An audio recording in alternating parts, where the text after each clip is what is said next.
मेरे प्यारे देशवासियों, नमस्कार। कोरोना के प्रभाव से हमारी मन की बात भी अछूती नहीं रही है। जब मैंने पिछली बार आपसे मन की बात की थी, तब पैसेंजर ट्रेनें बंद थी, बसें बंद थी, हवाई सेवा बंद थी। इस बार बहुत कुछ खुल चुका है। श्रमिक स्पेशल ट्रेनें चल रही हैं, अन्य स्पेशल ट्रेनें भी शुरू हो गई हैं। तमाम सावधानियों के साथ हवाई जहाज उड़ने लगे हैं। धीरे धीरे उद्योग भी चलना शुरू हुआ है। यानी अर्थव्यवस्था का एक बड़ा हिस्सा अब चल पड़ा है, खुल गया है। ऐसे में हमें और ज्यादा सतर्क रहने की आवश्यकता है। 2 गज की दूरी का नियम हो, मुंह पर मास्क लगाने की बात हो सके वहां तक घर में रहना हो, ये सारी बातों का पालन, उसमें जरा भी ढिलाई नहीं बरतनी चाहिए। देश में सबके सामूहिक प्रयासों से कोरोना के खिलाफ लड़ाई बहुत मजबूती से लड़ी जा रही है। जब हम दुनिया की तरफ देखते हैं तो हमें अनुभव होता है कि वास्तव में भारतवासियों की उपलब्धि कितनी बड़ी है। हमारी जनसंख्या ज्यादातर देशों से कई गुना ज्यादा है। हमारे देश में चुनौतियां भी भिन्न प्रकार की हैं, लेकिन फिर भी हमारे देश में कोरोना उतनी तेजी से नहीं फैल पाया जितना दुनिया के अन्य देशों में फैला। कोरोना से होने वाली मृत्यु दर भी हमारे देश में काफी कम है। जो नुकसान हुआ है उसका दुख हम सबको है, लेकिन जो कुछ भी हम बचा पाए हैं वो निश्चित तौर पर देश की सामूहिक संकल्प शक्ति का ही परिणाम है। इतने बड़े देश में हर एक देशवासी ने खुद इस लड़ाई को लड़ने की ठानी है। ये पूरी मुहिम पीपल ड्रिवन है। साथियों, देशवासियों की संकल्प शक्ति के साथ एक और शक्ति इस लड़ाई में हमारी सबसे बड़ी ताकत है, वो है देशवासियों की सेवा शक्ति। वास्तव में इस महामारी के समय हम भारतवासियों ने ये दिखा दिया है कि सेवा और त्याग का हमारा विचार केवल हमारा आदर्श नहीं है, बल्कि भारत की जीवन पद्धति है। और हमारे यहाँ तो कहा गया है, सेवा परमो धर्मः। सेवा स्वयं में सुख है, सेवा में ही संतोष है। आपने देखा होगा कि दूसरों की सेवा में लगे व्यक्ति के जीवन में कोई डिप्रेशन या तनाव कभी नहीं दिखता। उसके जीवन में, जीवन को लेकर उसके नजरिए में भरपूर आत्मविश्वास, सकारात्मकता और जीवंतता प्रतिपल नजर आती है। साथियों, हमारे डॉक्टर्स, नर्सिंग स्टाफ, सफाई कर्मी, पुलिसकर्मी, मीडिया के साथी, ये सब जो सेवा कर रहे हैं, उसकी चर्चा मैंने कई बार की है। मन की बात में भी मैंने उसका जिक्र किया है। सेवा में अपना सब कुछ समर्पित कर देने वाले लोगों की संख्या अनगिनत है। ऐसे ही एक सज्जन है तमिलनाडु के सी मोहन। सी मोहन जी मदुरै में एक सैलून चलाते हैं।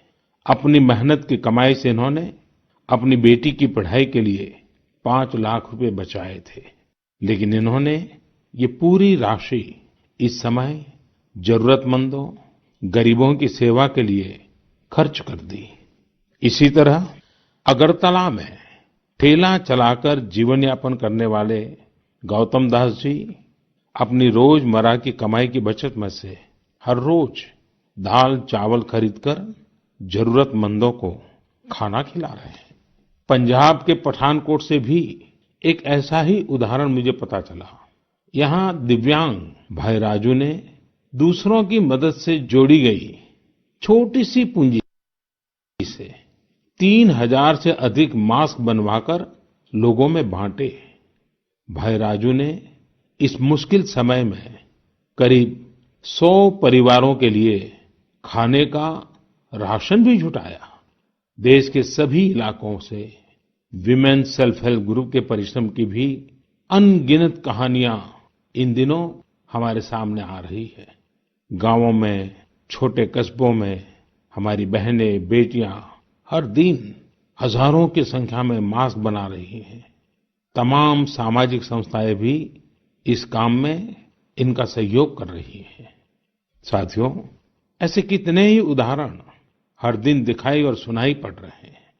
कितने ही लोग खुद भी मुझे नमो ऐप और अन्य माध्यमों के जरिए अपने प्रयासों के बारे में बता रहे हैं।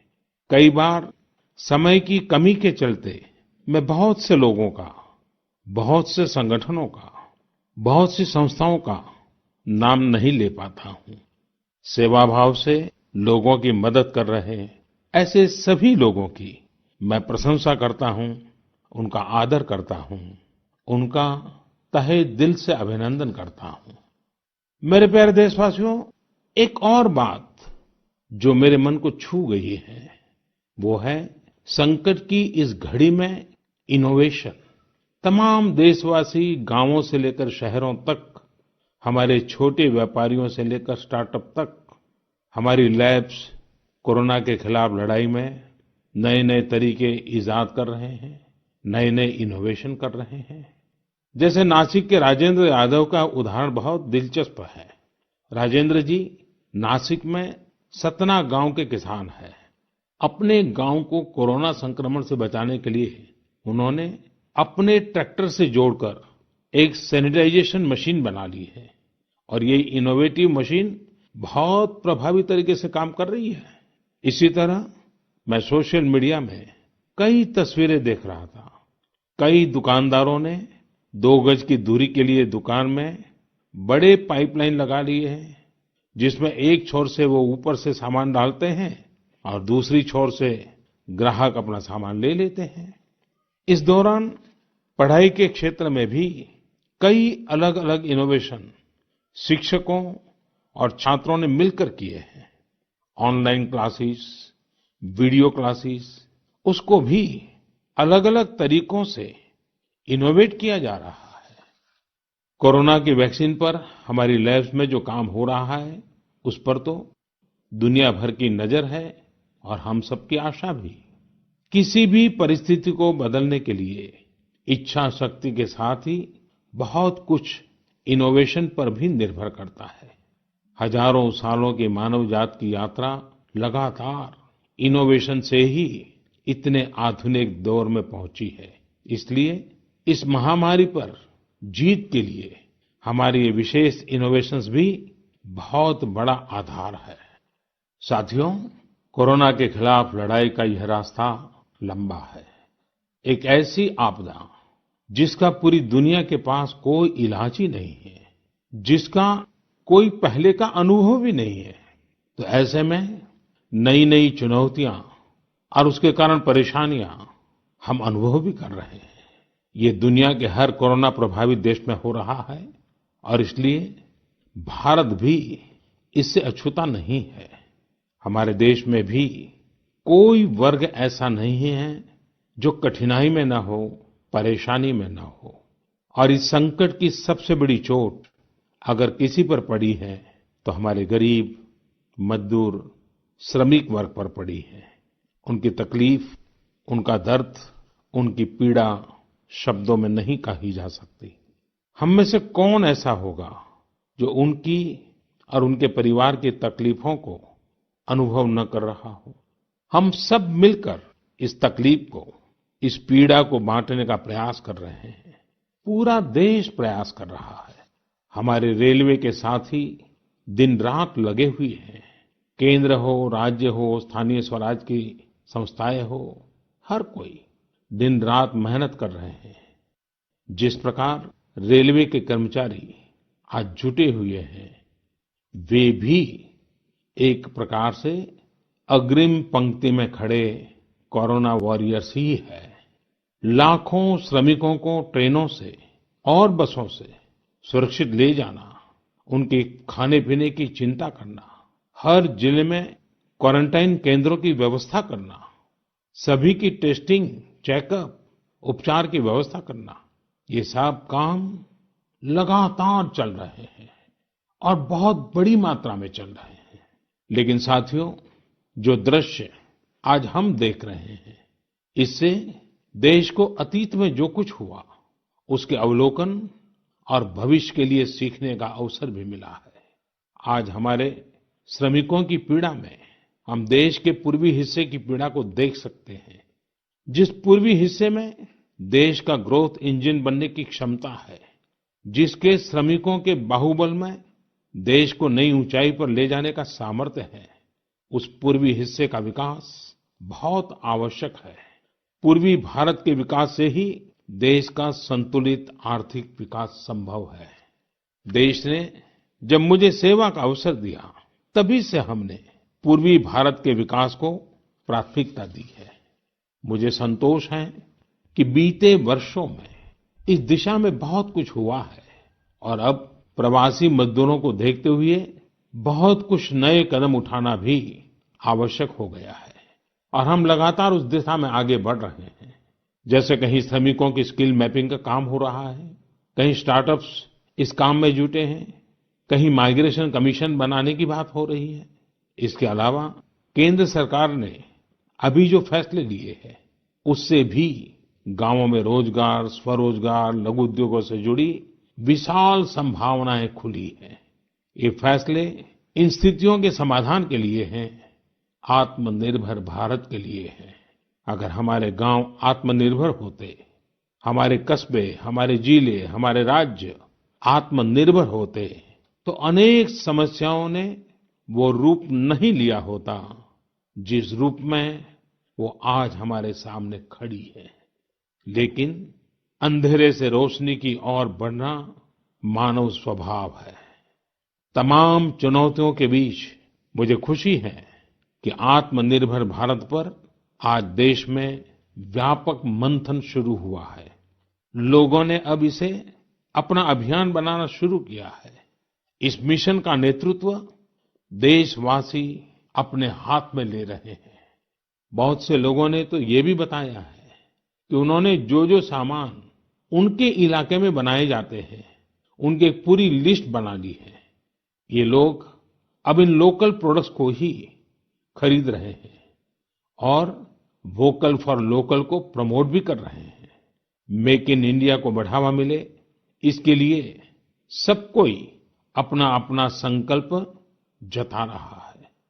बिहार के हमारे एक साथी श्रीमान हिमांशु ने मुझे नमो ऐप पर लिखा है कि वो एक ऐसा दिन देखना चाहते हैं जब भारत विदेश से आने वाले आयात को कम से कम कर दे, चाहे पेट्रोल, डीजल, ईंधन का आयात हो, इलेक्ट्रॉनिक आइटम्स का आयात हो, यूरिया का आयात हो या फिर खाद्य तेल का आयात हो।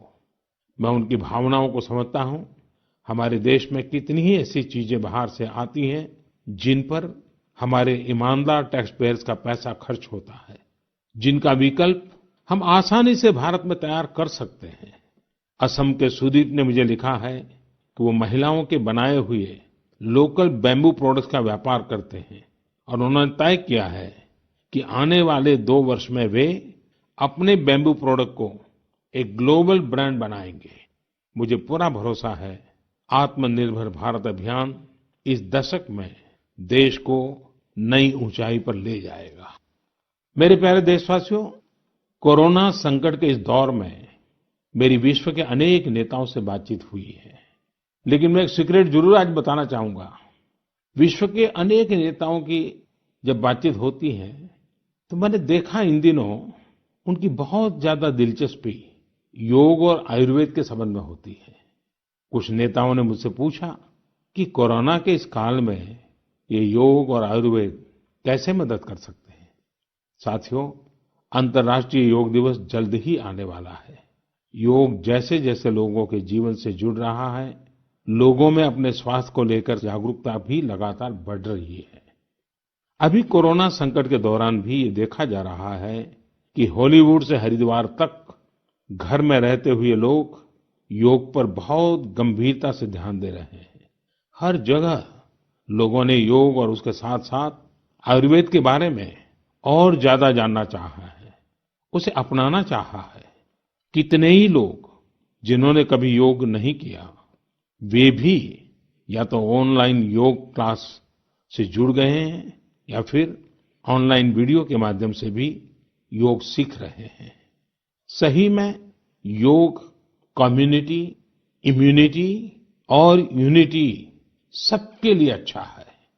साथियों, कोरोना संकट के इस समय में योग आज इसलिए भी ज्यादा अहम है क्योंकि ये वायरस हमारे रेस्पिरेटरी सिस्टम को सबसे अधिक प्रभावित करता है।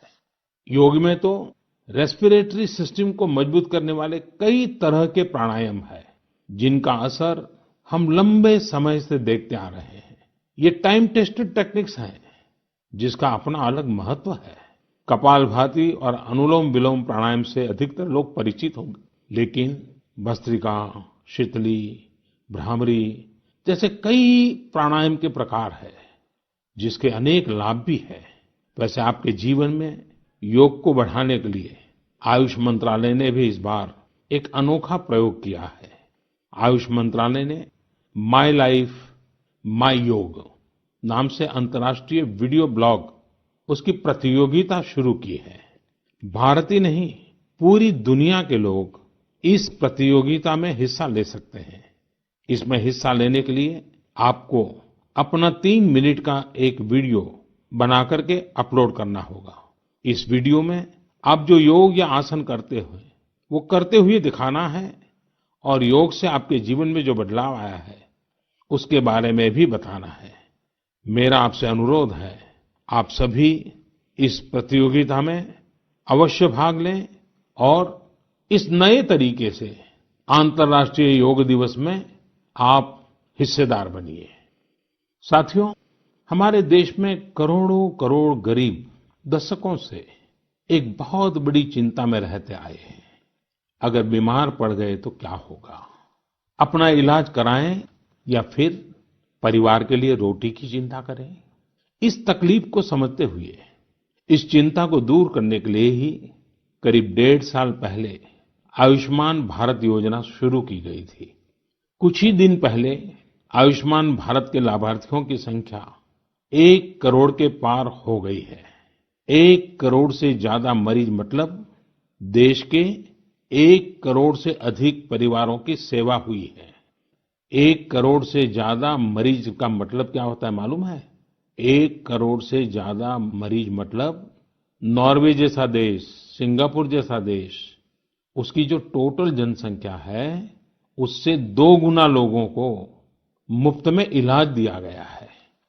अगर गरीबों को अस्पताल में भर्ती होने के बाद इलाज के लिए पैसे देने पड़ते, इनका मुफ्त इलाज नहीं हुआ होता, तो उन्हें एक मोटा-मोटा अंदाज है करीब-करीब 14,000 करोड़ रुपए से भी ज्यादा अपनी जेब से खर्च करने पड़ते हैं। आयुष्मान भारत योजना ने गरीबों के पैसे खर्च होने से बचाए हैं। मैं आयुष्मान भारत के सभी लाभार्थियों के साथ-साथ मरीजों का उपचार करने वाले सभी डॉक्टरों, नर्सेज और मेडिकल स्टाफ को भी बधाई देता हूं। आयुष्मान भारत योजना के साथ एक बहुत बड़ी विशेषता पोर्टेबिलिटी की सुविधा भी है। पोर्टेबिलिटी ने देश को एकता के रंग में रंगने में भी मदद की है। यानी बिहार का कोई गरीब अगर चाहे तो उसे कर्नाटका में भी वही सुविधा मिलेगी जो उसे अपने राज्य में मिलती। इसी तरह महाराष्ट्र का कोई गरीब चाहे तो उसे इलाज की वही सुविधा तमिलनाडु में मिलती। इस योजना के कारण किसी क्षेत्र में जहां स्वास्थ्य की व्यवस्था कमजोर है, वहां के गरीब को देश के किसी भी कोने में उत्तम इलाज कराने की सहूलियत मिलती है। साथियों, आप ये जानकर हैरान रह जाएंगे कि 1 करोड़ लाभार्थियों में से 80% लाभार्थी देश के ग्रामीण इलाकों के हैं। इनमें भी करीब-करीब 50% लाभार्थी हमारी माताएं, बहनें और बेटियां हैं। इन लाभार्थियों में ज्यादातर लोग ऐसी बीमारियों से पीड़ित थे जिनका इलाज सामान्य दवाओं से संभव नहीं था। इनमें से 70% लोगों की सर्जरी की गई है। आप अनुमान लगा सकते हैं कि कितनी बड़ी तकलीफों से इन लोगों को मुक्ति मिली है। मणिपुर के चुराचांदपुर में 6 साल के बच्चे केलेनसांग, उसको भी इसी तरह आयुष्मान योजना से नया जीवन मिला है। केलेनसांग को इतनी छोटी उम्र में ब्रेन की गंभीर बीमारी हो गई। इस बच्चे के पिता दिहाड़ी मजदूर हैं और माँ बुनाई का काम करती हैं। ऐसे में बच्चे का इलाज कराना बहुत कठिन हो रहा था, लेकिन आयुष्मान भारत योजना से अब उनके बेटे का मुफ्त इलाज हो गया है। कुछ इसी तरह का अनुभव पुडुचेरी की अमूर्था वल्ली जी का भी है। उनके लिए भी आयुष्मान भारत योजना संकट मोचक बनकर आई है। अमूर्था वल्ली जी के पति की हार्ट अटैक से दुखद मृत्यु हो चुकी है। उनके 27 साल के बेटे जीवा को भी हार्ट की बीमारी थी। डॉक्टर्स ने जीवा के लिए सर्जरी की सलाह दी थी, लेकिन दिहाड़ी मजदूरी करने वाले जीवा के लिए अपने खर्च से इतना बड़ा ऑपरेशन करवाना संभव ही नहीं था। लेकिन अमूर्था वल्ली ने अपने बेटे का आयुष्मान भारत योजना में रजिस्ट्रेशन करवाया और 9 दिनों बाद बेटे जीवा के हार्ट की सर्जरी भी हो गई। साथियों, मैंने आपको सिर्फ 3-4 घटनाओं का जिक्र किया है।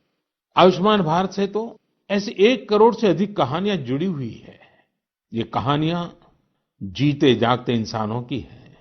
दुख तकलीफ से मुक्त हुए हमारे अपने परिवारजनों की है।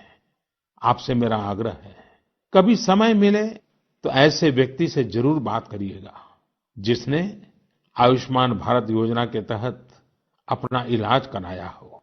आप देखेंगे कि जब एक गरीब बीमारी से बाहर आता है तो उसमें गरीबी से लड़ने की भी ताकत नजर आने लगी है। और मैं हमारे देश के ईमानदार टैक्स पेयर से कहना चाहता हूं, आयुष्मान भारत योजना के तहत जिन गरीबों का मुफ्त इलाज हुआ है, उनके जीवन में जो सुख आया है, संतोष मिला है, उस पुण्य के असली हकदार आप भी हैं। हमारा ईमानदार टैक्स पेयर भी इस पुण्य का हकदार है।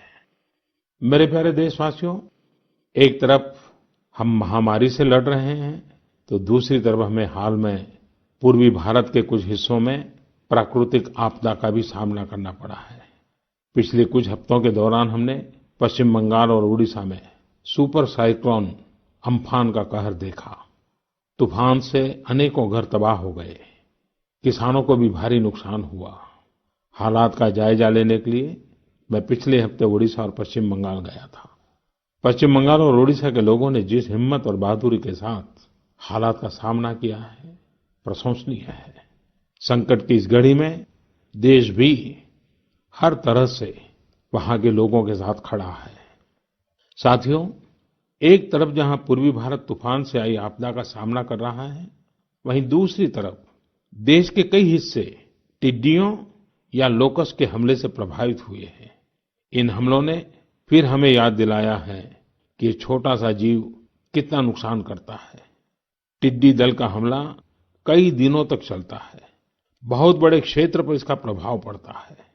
भारत सरकार हो, राज्य सरकार हो, कृषि विभाग हो, प्रशासन भी इस संकट के नुकसान से बचने के लिए, किसानों की मदद करने के लिए आधुनिक संसाधनों का भी उपयोग कर रहा है। नए-नए आविष्कार की तरफ भी ध्यान दे रहा है।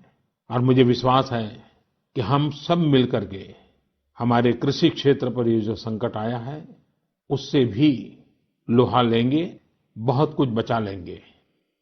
मेरे प्यारे देशवासियों, कुछ दिन बाद ही 5 जून को पूरी दुनिया विश्व पर्यावरण दिवस मनाएगी।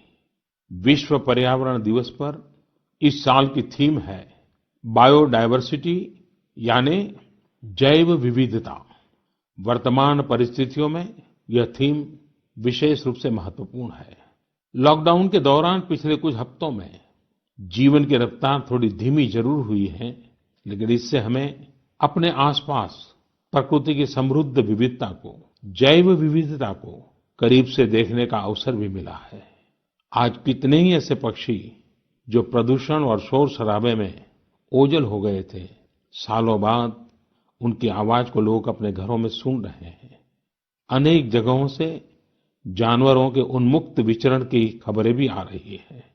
मेरी तरह आपने भी सोशल मीडिया में जरूर इन बातों को देखा होगा, पढ़ा होगा।